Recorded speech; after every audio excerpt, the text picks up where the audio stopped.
Good morning. There we go. Welcome back to Our House Farms. We're from Cross Farm, these Cork and Solburn. Love the video every day.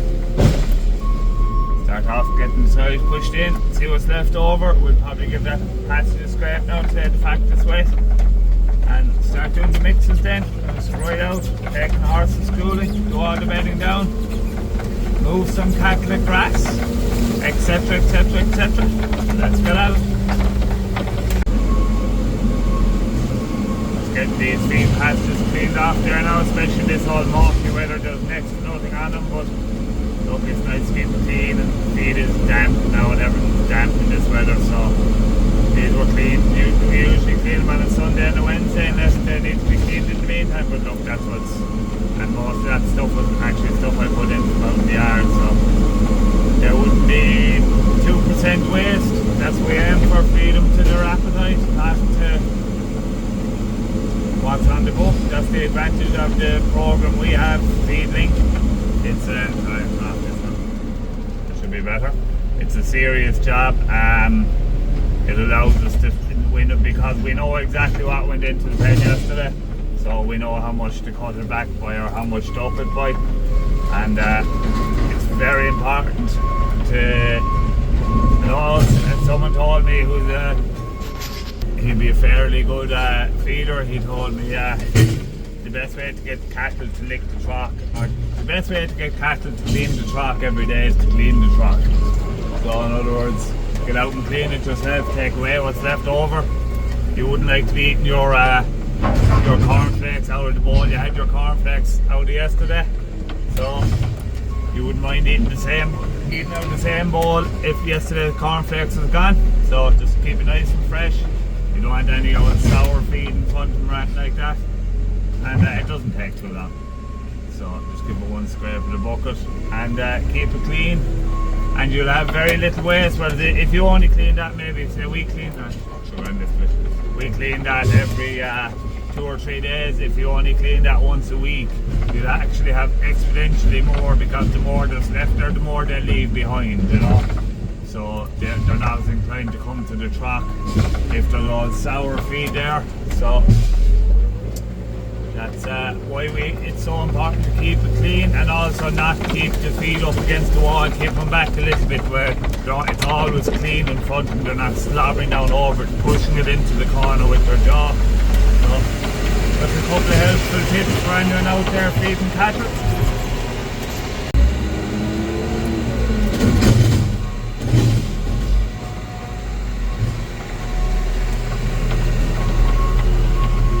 Yard one scrape now, that's my pet hate is a dirty yard. Brings all the muck into the feed shed.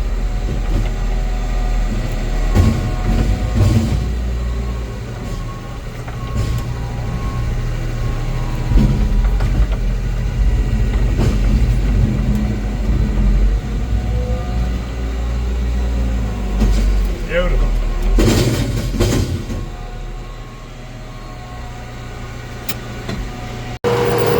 Actually has a little bit left over now. I made a bit of a mistake feeding them, so what I'm doing is I'm cutting backward today, but I'm also leaving it well out of the barrier, so we'll come along and push that in there now after lunch maybe, and it'll be nice and fresh, and it'll keep them eating, because if we put that down top of yesterday's stuff, they don't eat that, they leave yesterday's stuff. So getting out a few bales for bedding down. Long as heading on to the hill farm with the next mix. Flashy beacons on, lad. All business.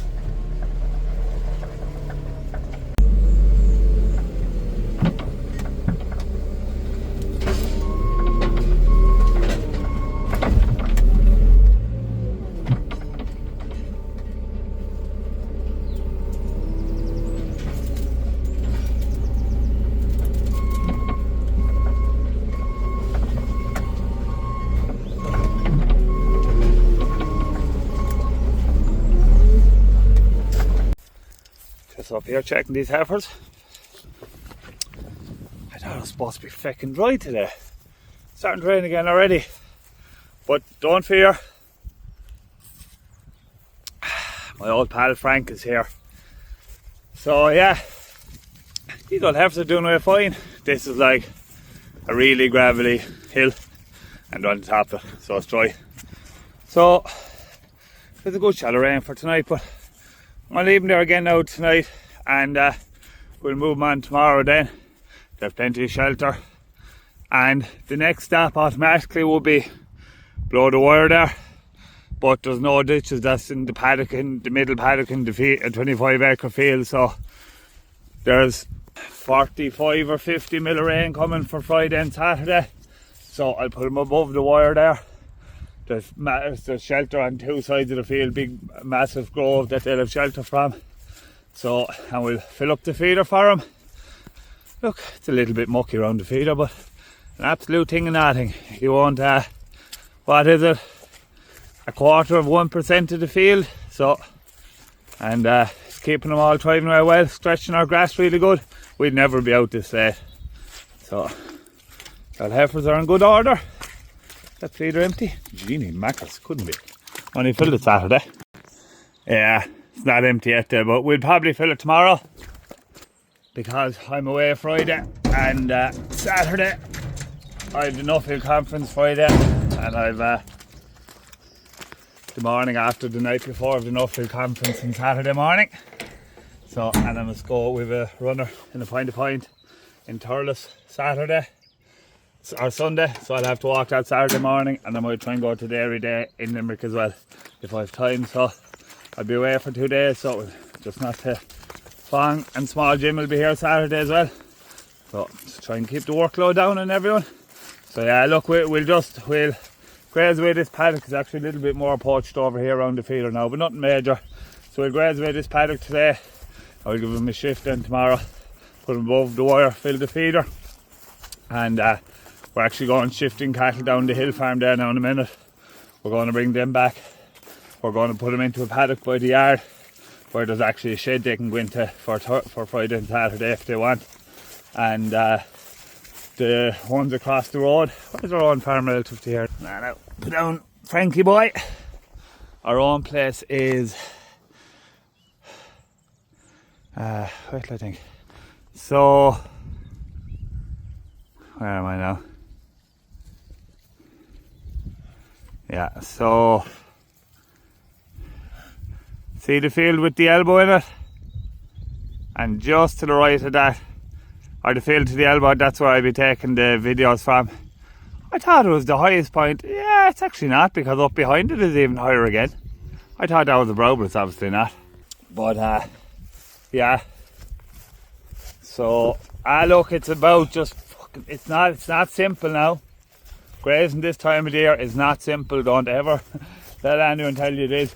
You're going to have a small proportion of damage, but look, it's worth it. Jeez, I mean, having whalings in the shed at the moment now. Oh, fucking hell. Like, it's roasting today. This is only a light jacket, a short and a jumper, and I'm sweating. So, yeah, look, we have to manage where we put cattle now for these next couple of wet nights. After Saturday then, we've a week of dry weather, and we'll get this paddock, just zoom out, we'll get this paddock and the paddock below it, which are the two most awkward paddocks left to graze in this farm. We'll get them grazed now during the dry weather, and that paddock down there is a really heavy cover, and if I could get the 4 of them grazed over the next 3 weeks, that will bring us up to the 5th or 6th of December, and we'll go on to the forage dry after that then. So that's the plan anyway. There's a hose bust from the straw blower just there.